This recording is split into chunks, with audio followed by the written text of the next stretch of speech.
ইচ্ছাশক্তি থাকলে নীরবতা কোনো বাধা হতে পারে না। সমাজের কটূক্তিকে পিছনে ফেলে আজ সঞ্চিতা নীরবতার ভাষাতেই লিখছেন এক নতুন সাফল্যের উপাখ্যান। জন্ম থেকেই তিনি বাক ও শ্রবণ শক্তিহীন, কিন্তু তার এই শারীরিক সীমাবদ্ধতা দমিয়ে রাখতে পারেনি তার অদম্য জেদকে। সমাজের নানান কটূক্তির জবাব দিয়ে সকলের সঙ্গে পাল্লা দিয়ে সমান তালে কাজ করে চলেছেন তিনি।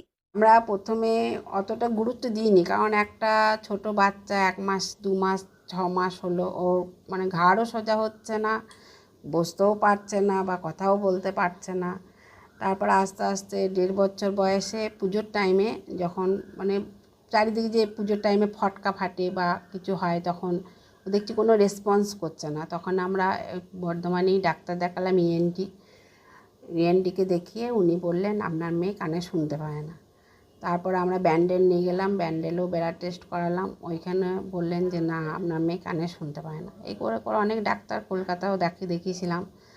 শেষকালে ডক্টর দেখালাম, ডক্টর শান্তনু ঘোষ, পাহাড়ি সান্যাল, ইএনটি প্লাস নার্ভ। ও নার্ভের প্রবলেমে ছিল, মানে যেহেতু বসতে থাকতো, দাঁড়াতে পারতো না, কিছু না। তো ওই ডাক্তারের ইয়েতে ওষুধ খেয়ে আস্তে আস্তে দাঁড়াতে বা হাঁটতে শিখলো। ওই মা বলতে পারতো, আর কিছু বলতে পারতো না। বর্ধমান শহরের পাড়াপুকুর এলাকার বাসিন্দা সঞ্চিতা সেন। মা, বাবা, ভাইকে নিয়ে ছোট্ট পরিবার তার। মা মিঠু সেন গৃহবধূ এবং বাবা প্রসেনজিৎ সেন কলকাতা থেকে জিনিসপত্র এনে সরবরাহ করেন দোকানে দোকানে। ভাই সদ্য কলেজ পাশ করেছে। আর্থিক অনটনের মধ্যে দিয়েই ছোট থেকে বড় হয়ে ওঠা তার। জন্মগতভাবে বাক ও শ্রবণ শক্তিহীন হলেও কোনো বাধাই আটকে রাখতে পারেনি তাকে। আজ সঞ্চিতা একটি বহুজাতিক সংস্থার শপিং মলে প্রতিদিনই নানান চ্যালেঞ্জকে উপেক্ষা করে নিজের ছন্দে সহকর্মীদের সঙ্গে কাঁধে কাঁধ মিলিয়ে কাজ করে চলেছেন। মুখে কথা না বললেও যেন সে সবাক। ইশারা আর অমলিন হাসিতেই তিনি জয় করে নিচ্ছেন সহকর্মী ও ক্রেতাদের মন। সমাজের ভ্রুকুটি আর শারীরিক প্রতিবন্ধকতাকে তুচ্ছ করে নিজের পায়ে দাঁড়িয়ে ধরেছেন পরিবারের হাল। কিন্তু তার জীবন সংগ্রাম শুরু হয়েছিল জন্মের ঠিক 2 দিন পর থেকেই। মারাত্মক জন্ডিস এবং পরবর্তীতে স্নায়ু সমস্যায় আক্রান্ত হওয়ায় স্বাভাবিক শিশুদের মতো বৃদ্ধি হয়নি তার। 6 মাস বয়সেও সে 1 মাস বয়সের বাচ্চাদের মতোই থাকতো। বসতে পারলেও ঠিক মতো হাঁটাচলা করতে পারত না। তবে চিকিৎসার মাধ্যমে সেই বাধা কাটলেও বড় ধাক্কাটি আসে 1 বছর পুজোর সময়। হঠাৎই তার মা বাবা লক্ষ্য করেন বাজির আওয়াজ শুনে অন্যান্য বাচ্চারা ভয় পেলেও সঞ্চিতা কোনো প্রতিক্রিয়া করছেন না। এমনকি মা ছাড়া কোনো কথাই বলে না সে। চিকিৎসকের কাছে গেলে তারা জানতে পারেন সঞ্চিতা কানে শুনতে ও কথা বলতে পারে না। এরপরই তাকে ভর্তি করা হয় ডক্টর শৈলেন্দ্রনাথ মুখোপাধ্যায় মুখ ও বধির বিদ্যালয়ে। সেখান থেকেই মাধ্যমিক ও উচ্চ মাধ্যমিক পাশ করে সে। এরপর ওপেন ইউনিভার্সিটিতে উচ্চশিক্ষার জন্য ভর্তি হলেও এক বিশেষ প্রশিক্ষণের সুযোগ আসে তার কাছে। আর সেই বিশেষ প্রশিক্ষণই ঘুরিয়ে দেয় তার জীবনের মোড়।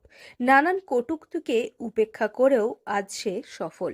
আমরা জানতে পারলাম যে আমাদের মেয়ে কানে শুনতে পায় না। তখন আমরা 2 বছর 8 মাস বয়সে ওকে বর্ধমানেই ডক্টর শৈলেন্দ্রনাথ মুখার্জি মুখ বধির বিদ্যালয়ে ক্লাস শিশু শ্রেণীতে ভর্তি করেছিলাম। সেখান থেকেই পড়াশোনা প্লাস পাশাপাশি আঁকাও শিখতো, চিত্রমন্দির থেকে আঁকা শিখতো, নাচও শিখতো।